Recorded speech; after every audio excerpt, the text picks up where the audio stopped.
ఈరోజు ముఖ్యంగా పార్టీ కార్యాలయంలో ప్రెస్ మీట్ పెట్టడం ప్రధాన కారణం ఏమంటే, రాష్ట్రంలో విద్యుత్ ఛార్జీలు ఎవరు పెంచినారని కూడా జ్ఞాపకం లేని స్థితికి వైసీపీ ప్రభుత్వం మెంటల్ షాక్లు కొట్టేసింది. ఎందుకు?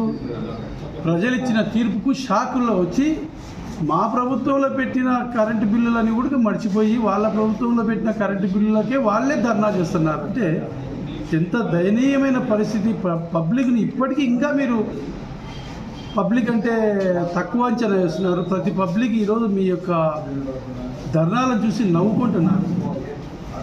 ఈరోజు ఏం చేస్తారు? అది వైసీపీ ప్రభుత్వంలో ఇష్టం వచ్చినట్టు మీరు కరెంటు బిల్లులు పెంచి 5 నెలల ప్రభుత్వంలో మళ్ళీ కరెంటు బిల్లులు పెంచినారంటే ఎక్కడ పెంచినారు? ఏ ఒక్క రూపాయిన తెలుగుదేశం ప్రభుత్వంలో కరెంటు బిల్లు పెంచినారా? పెంచలేదు.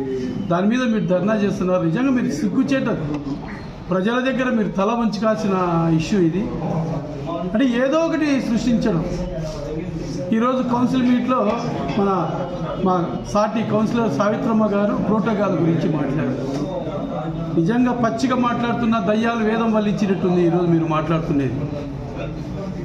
3.5 సంవత్సరం తెలుగుదేశం కౌన్సిలర్లు 4 వార్డులలో ఉన్నారు. ఇండిపెండెంట్ కౌన్సిలర్ 1 వార్డులో ఉన్నాడు. ప్రతి కౌన్సిల్ మీటింగ్లో వంతెత్తి చించుకుంటున్నారు వాళ్ళు. మా వార్డులకు చైర్పర్సన్లు లాస్ట్కు సోదరుడు పిచ్చికి నాగార్జున గారు ఎమ్మెల్యే వచ్చినప్పుడు చెప్పండి మా సమస్యలు చెప్పుకుంటామంటే కూడా పిలిచలే మీరు. అటువంటిది ఈరోజు మళ్ళీ మీరే తప్పు పట్టడం అనేది చాలా తప్పు.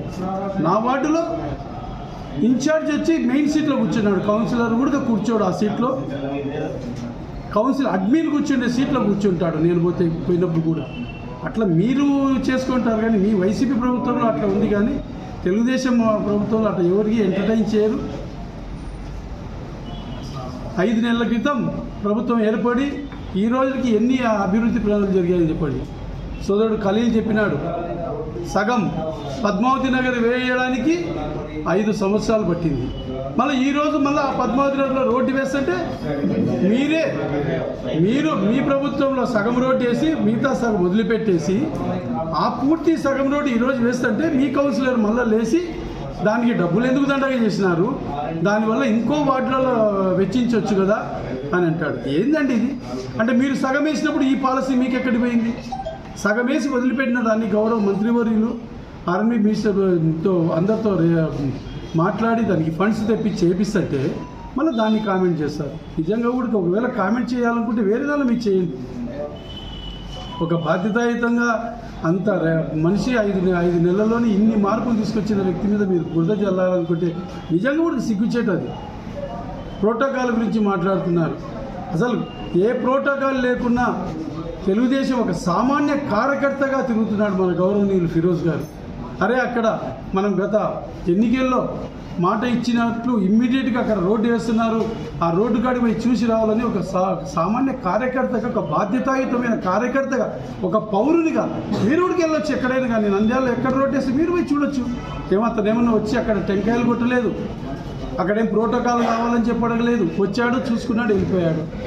మీకు ఎవరు ప్రోటోకాల్ ఇవ్వలేదు చెప్పండి? మీకు అందరూ ప్రోటోకాల్ ఇస్తున్నారు.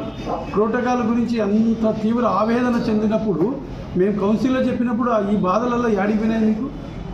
కాబట్టి ఇప్పటికైనా కానీ ప్రజలు ఇంకా చిదిరించుకుంటారు మిమ్మల్ని. ఇంకా చిదిరించుకోకముందే ఇటువంటి తప్పుడు అపవాదులను మీరు మానుకోవాలి. ఈరోజు కౌన్సిల్లో అడ్డంగా మీరు మెజార్టీ ఉందని చెప్పి ఎన్ని తీర్మానాలు చేశారు. అట్లా ఆ విధంగా అది తప్పది. ఖచ్చితంగా మీరు ప్రజలకు దీని గురించి సమాధానం చెప్పుకోవాల్సి వస్తుందని చెప్పి మరొక్కసారి నేను హెచ్చరిస్తున్నాను.